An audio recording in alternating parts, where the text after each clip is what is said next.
여러분 반갑습니다. 천만입니다. 좋은 아침입니다. 꿀모닝이고요. 이런 또 아침에 여러분들에게 또 삼성에 관련된 뉴스를 또 알려드리고자 이렇게 영상을 만들게 됐습니다. 여러분들 오늘 하루도 활기차고 기쁨이 가득했으면 좋겠어요. 일단 너무 삼성 주가에 연연하지 마시고요. 삼성은 항상 수량을 모아간다는 생각으로 장기적인 비전과 안목으로 이렇게 하셨으면 좋겠습니다. 너무 그 주가에 일일비 하면은 여러분들 너무 스트레스 많이 받고 지쳐요. 지치고 힘들고 오래 못 합니다. 투자를. 그러다 보니까 자꾸 여러분들 내동매매 할 수도 있고 순간적으로 손절도 할 수 있어요. 그래서 여러분들 흔들리지 말려는 차원에서 항상 장기 투자의 마인드를 갖도록 훈련이 돼야 돼요. 훈련이 안 되면 상당히 힘듭니다. 세상의 모든 일이 하루아침에 이루어지는 건 없어요. 항상 다듬고 자꾸 연마해가지고 뭔가 이제 고수의 그 위치로 가는 겁니다. 고수, 전문가. 그 위치와 경지에 가려면은 그만큼 부단히 노력을 해야 돼요. 그래서 서서히 올라가야지 갑자기 급격히 오르는 것은 오래 못 갑니다. 여러분들 금방 또 고꾸라질 수도 있어요. 그럼 그 충격이 상당히 크다는 거죠. 하여튼 여러분들 잘하리라 믿습니다. 잘하리라 믿고 항상 옆에 천만이 있으니까 천만 옆에서 여러분들을 위해서 조언도 많이 하고 간혹 잔소리도 많이 할 테니까 여러분들 뭐 그렇게 기분 나쁘기만 받아주지 않았으면 좋겠습니다. 이번 시간에는 그 삼성 스마트폰 관련된 건데 스마트폰이 그 매출이 10년 만에 이 100조가 깨졌어요. 100조가 뜬금없이 100조가 깨져버렸습니다. 계속 보면은 다 100조는 넘었어요. 100조 넘었는데 이상하게 2020년도 매출이 결국 100조가 깨져버린 겁니다. 결국 그럼 이 100조를 깨졌는데 이걸 다시 이제 일으켜야겠죠. 그래서 그 부분에 대해서 한번 이야기를 한번 들려드릴까 합니다. 삼성전자에 보면 다양한 사업부가 있는데 특히 스마트폰은 IM 사업부예요. IM 이 사업부에서 이제 관할을 합니다. 지금 IM 사업부가 최대 2기를 맞았다고 하죠. 반도체 사업부하고 함께 삼성전자의 양대 산맥이에요. 그 불렸던 IM 사업부는 지난해 연간 매출액이 100조 원을 밑돌았습니다. 2011년 이후 10년 만이에요. 그만큼 돈 되는 갤럭시 S 시리즈를 많이 못 팔았기 때문이라는 게 전문가들의 공통적인 지적입니다. 많이 팔았어요? 못 팔은 거예요, 결론은. 삼성전자가 이례적으로 상반기 전략 스마트폰 갤럭시 S22를 예년보다 한 2달가량 이른 1월부터 출시를 했어요. 그래서 가격대도 한 100만원 이하로 책정하는 등 이제 승부수를 띄운 거죠. 또한 이런 내부적인 위기감을 보여준 것이라는 해석이 나오고 있습니다. 연간 매출이 한 100조 원을 올해만큼은 사수하겠다는 의지를 1분기부터 여실히 이제 보여준 거예요. 이제 막 2분기 이제 중반부로 이제 향하고 있습니다. 근데 현재 시점에서의 성적은 나쁘지 않다는 평가가 나오고 있어요. 그 시장 조사 기관인데 그 스트래티지 애널리스트겠습니다. 거기 따르니까 올해 1분기 삼성전자는 스마트폰 시장에서 한 7,700만 대를 출하했고요.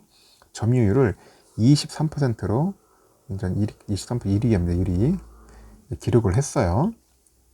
지난해 4분기 애플의 첫 무세대 이동통신이죠. 5G 스마트폰 아이폰 12의 역대급 흥행이 밀려가지고 2위로 한번 밀려났었죠. 그래서 삼성이 이제 일단 자존심을 구겼는데 이번에 다시 자존심을 회복을 했습니다. 굉장히 자존심을 회복한 이제 모양새가 이제 된 거죠.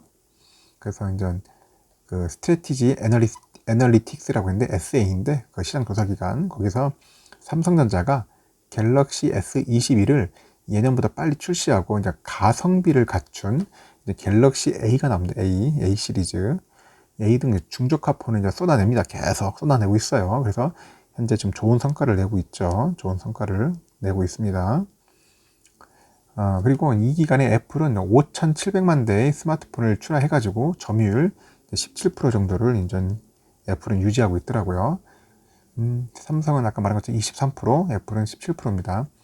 그러나 이제 많은 전문가는 신제품 효과가 이제 사그라드는 2분기부터의 수치를 봐야 한다. 2분기가 중요하다. 이제 그렇게 이야기를 하고 있고 지적을 해요. 그래서 한 부품업계 관계자는 현재 부품 주문 상황을 보니까 2분기 삼성 스마트폰 출하량이 한 6천만 대 초중반에 그칠 수 있다라면서 약간 축포를 터트리기에는 아직 이르다. 아직 샴페인 터뜨리지 마라. 이제 그런 식으로 얘기를 하는 것 같아요. 그 지난해 이제 신종 코로나 바이러스 있지 않습니까? 그 19 때문에 그 변수와 그 기싼 가격으로 흥행에 실패했던 우리 전자 갤럭시 S20의 전체를 밟을 수 있다는 위기감이 조금씩 나오고 있는 겁니다. 일단 그간 전작을 뛰어넘는 그 스펙하고 이제 가격대로 이제 소비자들의 마음을 사로잡았던 갤럭시 S 시리즈의 그 부진은 이제 구조적인 요인에서 기인한다는 그런 분석들이 나오고 있습니다. 그 대신증권의 한 연구원인데 이분은 스마트폰이 과거처럼 크게 성장하기 어려운 게 가장 큰 이유라고 하네요. 이제 그 소비자들은 이제 전작보다 좋아진 스마트폰보다는 이제 가성비를 따지게 됐어요. 가성비. 예전에는 고급을 했는데 요즘은 가성비를 많이 따집니다. 가성비를 따지고 그리고 이에 따라서 삼성은 연간 2억 한 9천만 대에서 한 3억 대 수준의 출하량을 맞추기 위해서 이제 수익성을 포기해가면서 이제 중저가 라인 가야죠. 이제 중저가 라인업을 확대해야 돼요. 이걸 중요합니다. 이걸 확대하면서 그냥 어떻게 보면 굉장히 고민스러운 위치에 온 겁니다. 이거 중저가 해야 한다는 그 고민스러운 위치에 이제 오게 된 거예요.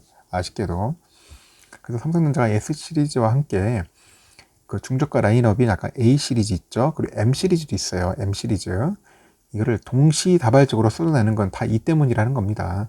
그래서 이제 중저가 스마트폰은 전체 매출 사이즈를 확 키우는데 영업이익을 늘리는 데는 별로 기여하지 못하는 게 이제 중론이에요. 그래서 프리미엄 시장에서는 애플이 자기 자사만의 운영체제가 있죠. OS. 그리고 차별화된 소비자 경험을 제공하면서 고가 전략에도 입지를 다져나가고 있고요. 뭐 중국에는 샤오미, 오포, 비보 같은 중국 스마트폰 업체들이 이제 기술적으로 삼성과 거의 차이 없는 스마트폰을 내놓는 것도 위기 요인 중에 하나다 이렇게 보고 있어요. 뭐 중국폰이 아직까지 허술하더라도 아직 중국 중국폰 중에 고가 라인들은 상당히 좀 성능이 좋은 것 같더라고요. 그래서 지난해 4분기부터 미국 제재 영향권에 들어간 화웨이의 빈자리에도 삼성전자가 기회를 잡지 못한 것은 이 업체들이 반사 이익을 누렸기 때문이라는 이야기들이 나오고 있습니다.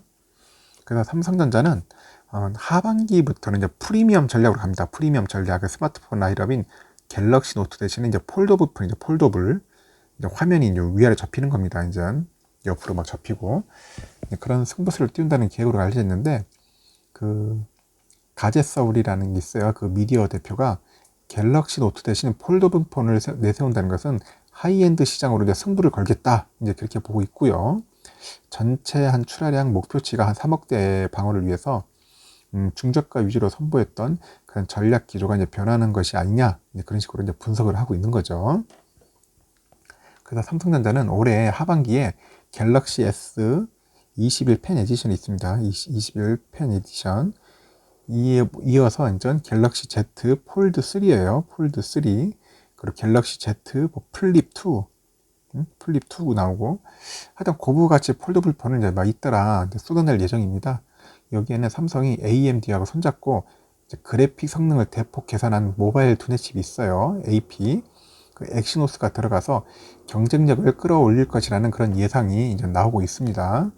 그래서 유명 IT 그 팁스터라고 있어요. 팁스터 정보 유출자인데 그 아이스 유니버스에서 최근 트위터에서 삼성전자가 하반기에 출시할 차기 폴더블 폰하고 갤럭시 Z 폴드 3에 AMD 그래픽 장치 GPU가 탑재된 엑시노스가 들어갈 수 있다는 그 취지의 그 트윗을 남겼어요. 그래서 올해 초에 이제 강인엽 삼성전자 시스템 그 사업부 사장이 차세대 플래그십에 AMD GPU를 탑재할 것이다 이렇게 얘기를 했고요. 그 당장 하반기부터는 폴더블 폰의 두뇌로 시장에 나올 수 있다는 것으로 이제 알려진 겁니다. 일단은 복수의 어깨 강기단은 폴더블 폰의 그 수요가 아직 크지 않기 때문에 삼성전자 수익성에는 당장 큰 도움이 될 수 있을지는 한번 지켜봐야 한다. 그렇게 얘기를 하고 있고요. 그리고 AMD 그래픽 칩을 계기로 해가지고 폴더블 폰이 이제 삼성전자의 최상위 프리미엄 라인으로 자리 잡을 수 있을 것이다. 이렇게 전망을 하고 있는 겁니다. 그래서 내년에 S 시리즈가 노트의 기능을 대부분 흡수한다면 S 시리즈 나름대로도 뭐 경쟁력을 갖출 수 있다. 이렇게 보고 있어요. 그리고 애플이 이제 폴더블 폰 시장에 뛰어들 시기는 한 2023년으로 예상하고 있어요. 이제 애플도 이제 삼성 따라 해야겠죠. 지금의 폰으로는 이제 경쟁력이 없으니까 삼성이 접으니까 똑같이 접으려고 하는 것 같아요. 그래 그때까지 이제 삼성전자가 한 사실상 독주할 수 있을 것으로 업계는 보고 있는 겁니다. 일단은 지금 뭐 100조는 무너졌어도 다시 한번 올라가지 않겠나 하는 생각이 들어요. 그래서 올 2021년대는 100조 다시 한번 오를 수 있다. 그렇게 저는 예상하고 있고 좀 낙관적으로 보고 있습니다. 여러분들은 어떻게 보십니까? 뭐 또 위기가 있으면은 그 위기를 가지고 기회로 삼겠죠.